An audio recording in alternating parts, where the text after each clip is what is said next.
नमस्ते दोस्तों, RV coaching classes में एक बार फिर से आपका हार्दिक अभिनंदन है। आशा करता हूं आप सभी स्वस्थ होंगे, मस्त होंगे। तो आज अपन कक्षा 10th का जो लास्ट चैप्टर है 14.1 वो एक्सरसाइज अपन करेंगे।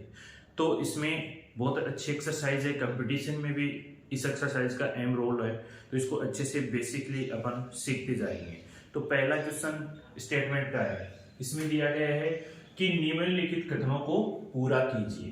तो हमें सबसे पहले प्रायिकता की जो बेसिक जानकारी है वो ज्ञात होनी चाहिए। यदि वो जानकारियां याद हैं और वो सूत्र या फॉर्मूले याद हैं तो अपन अच्छे से इनको कर सकते हैं। इसमें ज्यादा फॉर्मूले भी नहीं है। तो देखिए, हमें कहा है कि घटना की प्रायिकता, यानी जब कोई घटना घटित होगी और जब कोई घटना घटित नहीं होगी, घटना नहीं होने की प्रायिकता।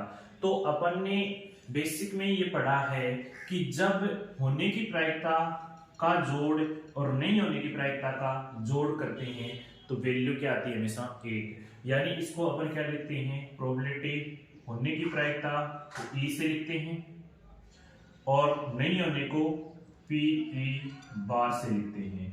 और इन दोनों का जो योग है, यानी प्रायिकता कितनी होती है? 1। यानी होने और नहीं होने की, यानी घटना घटित होने और नहीं होने की प्रायिकता का योग क्या होता है? हमेशा 1। तो यहां पर क्या आ जाएगा? 1। तो ये आंसर है आपका पहले का। दूसरा इसमें क्या कहा है? उस घटना की प्रायिकता जो घटित नहीं हो सकती। तो जब कोई घटना घटित ही नहीं होगी तो वैल्यू क्या होगी अपने पास? 0। क्या होगी? 0। क्योंकि अपना जो फॉर्मूला है वो क्या है? अनुकूल परिणाम बटे कुल परिणाम।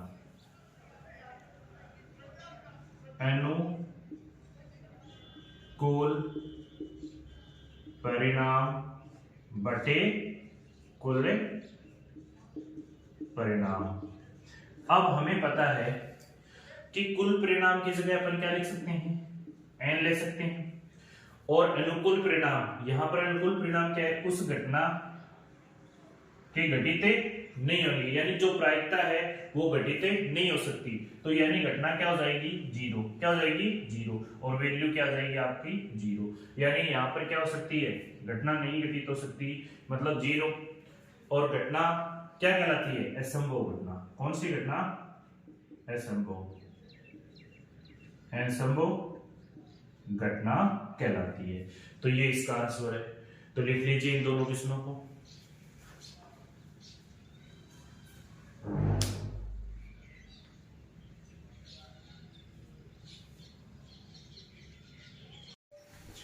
देखिए अगला क्वेश्चन, किसी घटना की प्रायिकता जिसका घटित होना निश्चित है।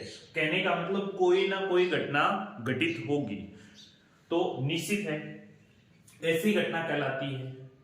तो मतलब ये घटनाएं कौन सी घटनाएं होंगी? तो अपन क्या करते हैं, हम वही फॉर्मूला जो पिछले क्वेश्चन में अपनाए वही फॉर्मूला अपनाएंगे। यानी प्रोबेबिलिटी होने के लिए पीई, ई के घटित होने की, ई के घटित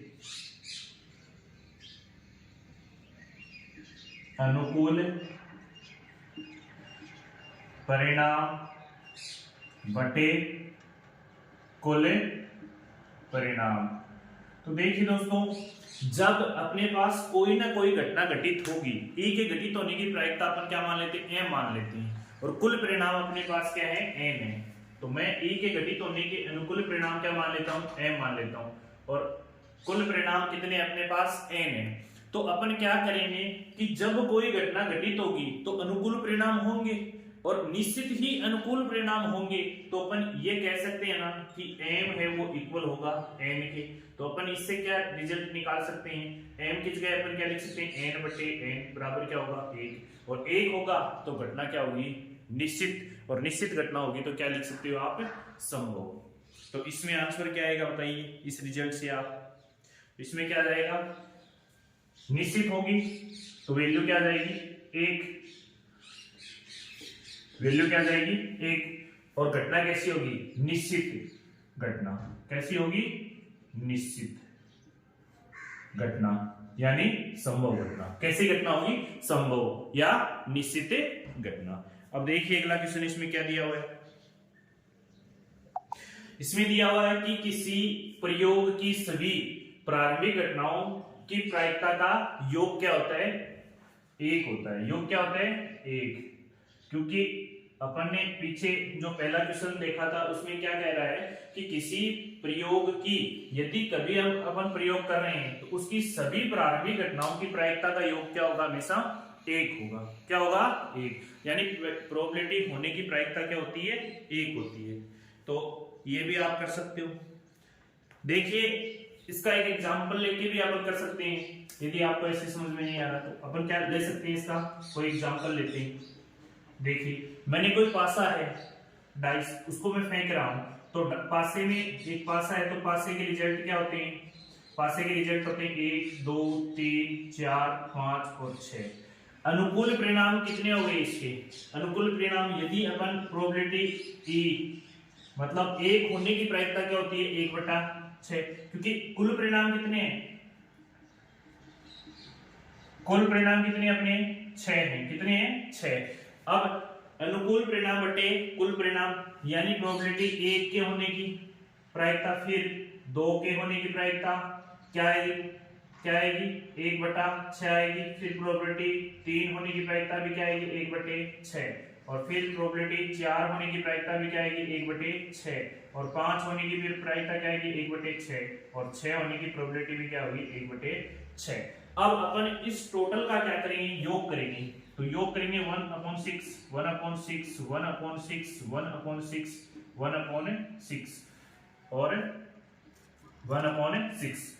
अब ये सारे रिजल्ट को अपन चेक करते हैं, यानी यही तो कहा है किसी प्रयोग की सभी प्रारंभिक घटनाओं की प्रायिकता का योग। तो मैंने योग कर दिया, तो अपनी प्रोबेबिलिटी क्या आ जाएगी, इन सब का एलसीएम लोगे क्या आ जाएगा 6, बट ऊपर वाले का भी सम करोगे तो क्या आ जाएगा, योग करोगे तो क्या आ जाएगा 1 1 1, ये सारे जोड़ करोगे तो वैल्यू क्या आ जाएगी अपने पास 6।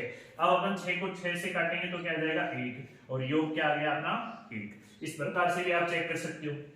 अब अपन को इसका अगला क्वेश्चन दिया गया है, किसी भी घटना की प्रायिकता से बड़ी या उसके बराबर होती है। तो अपन ने एक रिजल्ट पढ़ा था, उस रिजल्ट में यही तो बात थी कि अपन कह सकते हैं कि 0 से तो प्रोबेबिलिटी क्या होगी बड़ी, या 0 के क्या हो सकती है बराबर, या फिर 1 से छोटी या 1 के बराबर। तो अपन क्या लिख सकते हैं, किसी घटना की प्रायिकता से बड़ी या उसके बराबर। किससे बड़ी होती है, 0 से, और बराबर किसके होगी 1 के, बराबर किसके होगी 1 के। तो लिख सकते हो ना इस रिजल्ट से अपन क्या लिख देंगे, इसमें लिख देंगे 0 और इसमें क्या लिख देंगे 1। तो इस स्टेटमेंट से इसका रिजल्ट आता है। तो इसी के साथ आपका जो पहला क्वेश्चन है वो कंप्लीट होता है। आशा करता हूँ अच्छे से आपने पहला क्वेश्चन कंप्लीट कर लिया है। तो वीडियो को ज्यादा से ज्यादा शेयर और लाइक कीजिए। धन्यवाद।